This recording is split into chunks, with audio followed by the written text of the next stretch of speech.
everybody, Jody Genealogy, and today I'm going to talk about these really awesome letters I found at a flea market. Let's dive in and I'll share with you the history.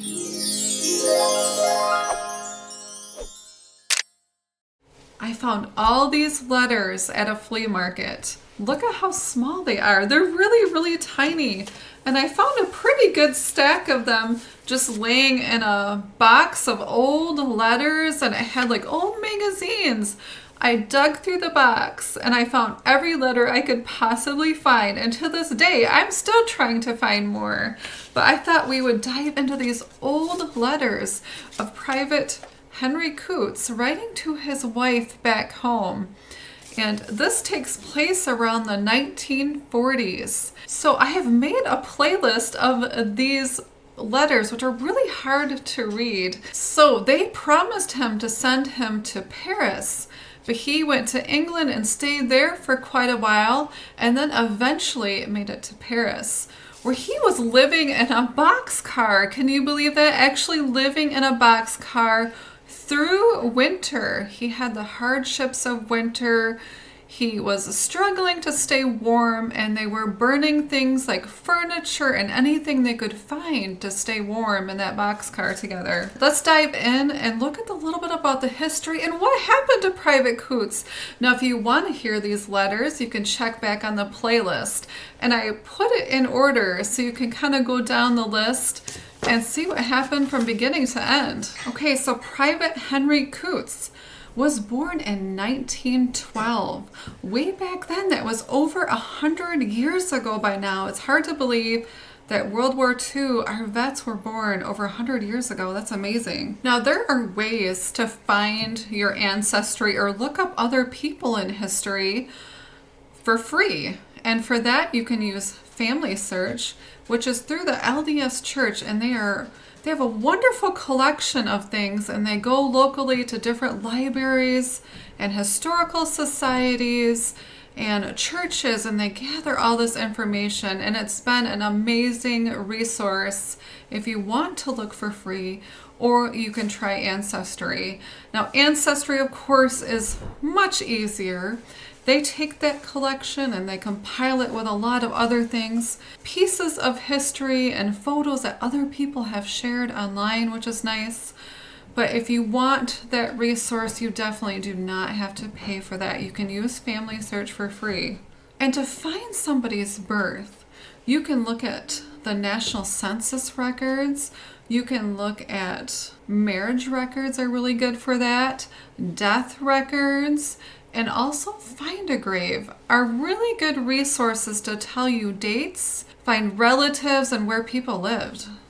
So in 1920, Henry was living in Chicago, Illinois, which was Cook County. And that area has changed quite a bit, and a lot of that area was actually picked up and moved. So we find him starting out in Cook County, Chicago, Illinois. Is it Illinois or Illinois? So Cook County, Illinois. His parents are John and Violet, and they came from Poland. So he is of Polish descent, and his parents immigrated here to America from Poland. And that stuff you can find on the census record, and there's a lot of other information that you can find, sometimes a street name or a house number. And here we can see that Henry is 7 years old. How cute. And he has some older siblings, as we can see here. We have a father, John, a mother, Violet, Alfred, Genevieve, and 2 other siblings. You can see they came from Poland, and his father worked at a tailor shop, and the mother was a dressmaker, so they were both working. Now, as we come up to the 1930s, the family has moved, and they have moved to South Bend, Indiana. So in 1930, Henry is 16 years old, and he has already moved out of the house, and he is now living in South Bend, Indiana, and he is a roomer. So he is probably working for his room and board. Now he's living with a Russian family. And if you look back at the demographics, a lot of times that Polish, Russian, and German line would moved back and forth back then. They might have even known each other from way back when, we don't know. Henry is living for room and board, and he is a goldsmith in South Bend, Indiana. Now we're moving on 10 years later to 1940, and Henry is married, and he's living in Cook County, Illinois again. And Henry has married Rosalie, and in 1940, Henry is 27 years old, and he is a fitter, so he is working on the railroad, helping to assemble the railroads that were going through the town at the time. And he is renting his home with his wife, Rosalie. So right after that, Henry leaves, and he's off to war. And most of these letters that I have are from 1944. And this is called V-mail, where they took a picture of his actual letter and sent it on a microfilm back to New York, where they were then dispersed in these little pieces of paper, these little tiny envelopes. They're so hard to read. But if you have a magnifying glass, which most people did back then, you could read them. For me, sometimes I would take a picture and blow them up. That's probably the easiest way to read these little tiny V-mails. Or just get a really good magnifying glass and really good lighting, and then you can see what they say. So it was interesting to follow Henry's travel and how he cared about his wife so very much. He always told her, don't worry, when I come home, you won't have to worry about money. You won't have to worry about working anymore because I will support both of us. And he was really, really good at being a supporter and making sure his wife had what she needed. And he would always reassure her that he's coming home and he will provide, which I thought was so heartwarming. And these two obviously loved each other so much. It was so sweet to read some of these. It was so heartwarming. And he definitely went through a lot of hardships.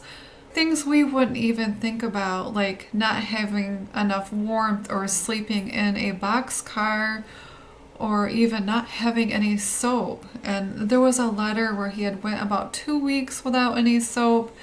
And a lot of the men out there didn't have soap when they were, running around. Some of them were not even allowed to go into shops over in France. And they were not met with the most kindness when they got there. But later on, the people warmed up to them and they really helped them out, gave them things of hospitality. And it was a much easier place to live a little bit later on. And so in these letters, he talks about the hardships that he went through, all the things that we wouldn't even think about today. So after I read these, I was so concerned. I thought, I don't know if Henry ever made it home. I was so concerned. So I had to dive into this piece of history and look it up. And I thought, you know what? I'm going to share it with the rest of you and share with you what I found about Henry. So one really good piece of information when you're looking is looking at those World War draft registration cards. If you have a voter card or a draft registration, those pieces are really good at telling you some family members, where they lived or what they were doing. It even will tell you what they looked like usually. So if you look at this, it says he's living now in Hammond, Indiana in the 40s. Here he's registering, he's 28 years old, living in Chicago, Illinois. Sometimes I say Illinois, but I'm from Michigan and we add an S at the end of everything, like Meyer and Myers. Don't pay attention to that. You might hear me call it Illinois. It's the same thing. So here you can see he's born July 11, 1912 in the USA. And here they show his mother is Mrs. Laura Coutts, and it is his mother, and it gives the address. That's a great little piece of information that you can look up online, and I always like to look and see if that house is still standing. So what you can do, which I find is fascinating, I love to just plug in those addresses and see if those homes are still standing. And here we have found him and Rosalie were living before he left and was drafted into the war. It looks like a cute little house on the corner. Nice and homey, right? And this is the house that he actually lived in. I love to look at the personal things, the personal pictures of where people lived or what they looked like. I love that kind of stuff. So if you want to know where somebody lived, just plug it into Google. And nowadays they have those Google cars that go up and down most roads. And usually you can find if that house is still standing or not. Sometimes you'll have to take a little jaunt down the road and look at those house numbers or look at the mailboxes to see if you have the correct home. Now, if we're going back to that draft registration card, we can see the employer's name. And he at the time was working at General American Transportation Corp. in East Chicago. And that was a company that was founded in the late 1800s in Chicago, and they began to lease out railroad cars. Who knew that someday he would actually be living in one? I bet he never thought that when he was working on the railroad that he would be living in one of these railroad cars for quite a long time and not having any heat. So it gives you a good idea of what he was doing and what he was working on at the time. And I have some really good news because I then found the 1950 census where Henry is still alive. Yay, Henry made it back home. I was so thankful to see that Henry, after all the hardships, actually made it back home, back to his wife, which I'm sure he was so excited because that's all he would write about, is wanting to come back home to her and please send cigarettes. So now I'm going to dive into where he's living. And now he's living and he has moved to Hayman Lake, which is near Chicago, Illinois. So he's kind of staying in that same area. Now I was really happy to see that that house was also still standing, which is amazing because this is quite a long time ago. Now I have found some photos from not only Ancestry but also Find a Grave that actually show him sitting on this front porch stoop. Now this is a very small house, as you can see, and it's the little tiny white one after this brick house, and it's a little alley, a small little community, and he's got this cute little porch, and he had this adorable photo taken, and that matches up with this house of where Henry was sitting right behind that camper.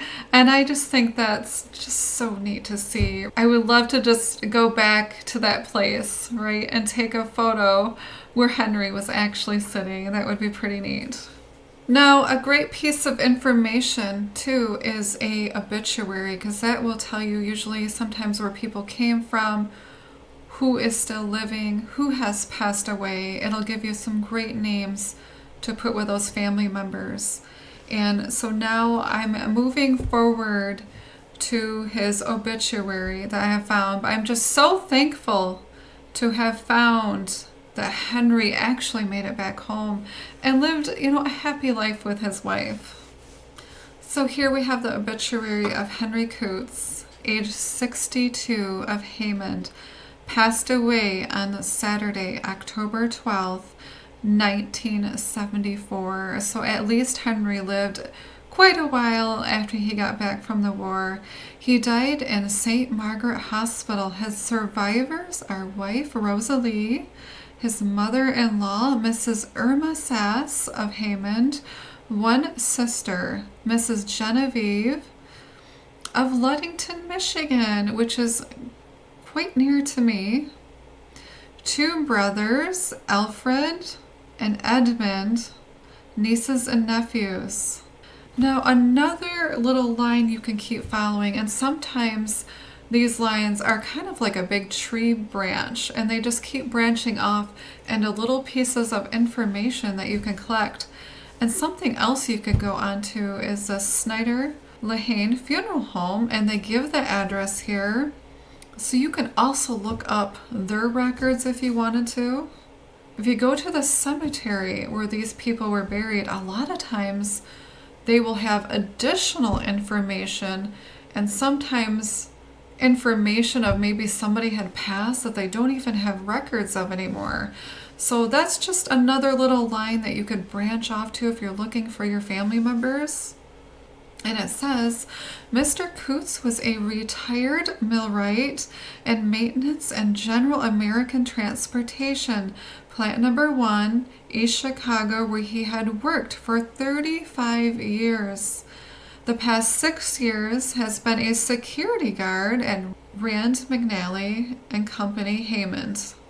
He was a veteran of World War II, a member of the Veterans and Foreign Affairs, and the Steelworkers, Secretary-Treasurer, and a UPGWA, a resident of this area of 53 years. That's a really nice obituary. That is really, really nice.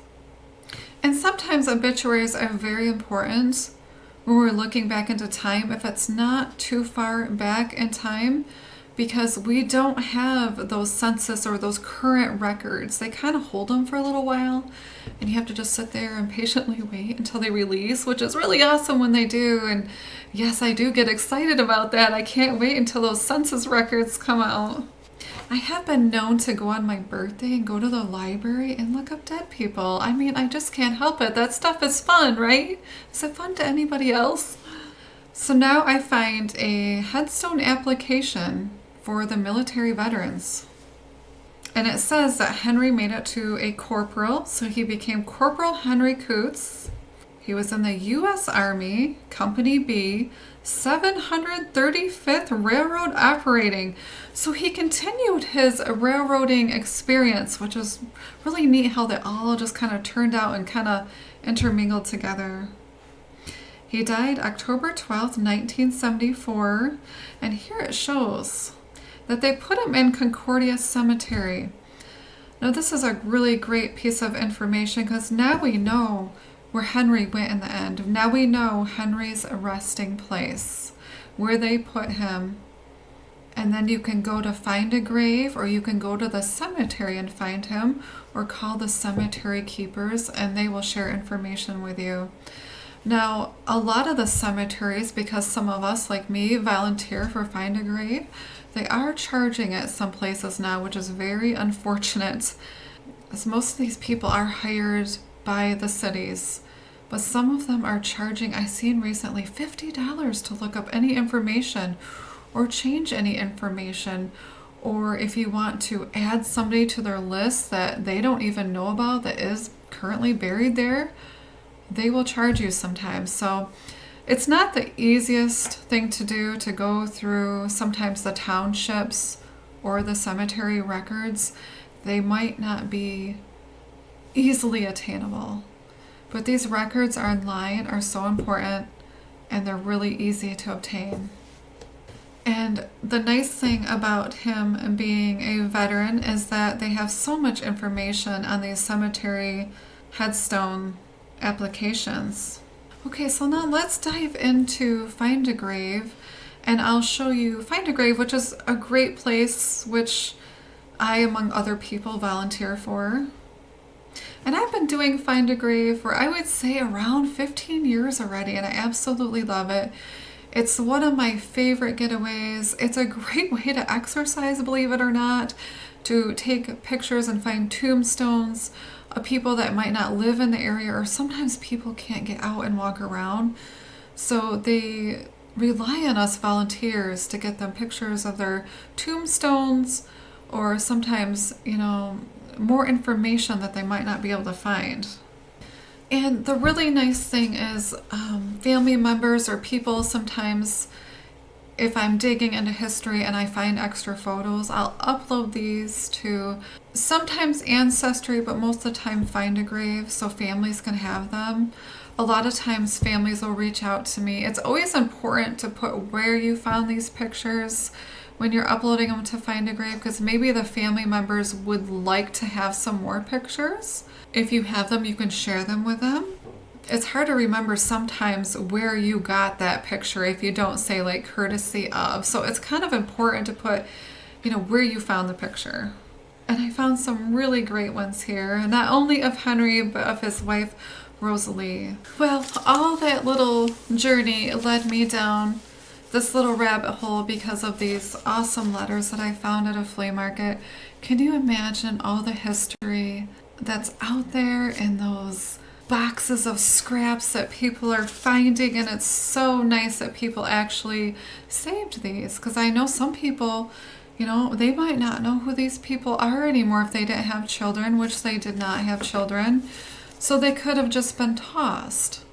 This person cleans out estates, and he likes to buy these kind of things and sell them at flea markets. So I'm so thankful for those who are preserving history and like to explore history like I do. And I hope all of you enjoyed this little journey of history with me. It was definitely enjoyable for me, and I'm so thankful that Henry made it back home to his wife. It just melted my heart to a million pieces. Well, have a great day, everybody, and make sure to subscribe, like, and share my channel out. Bye!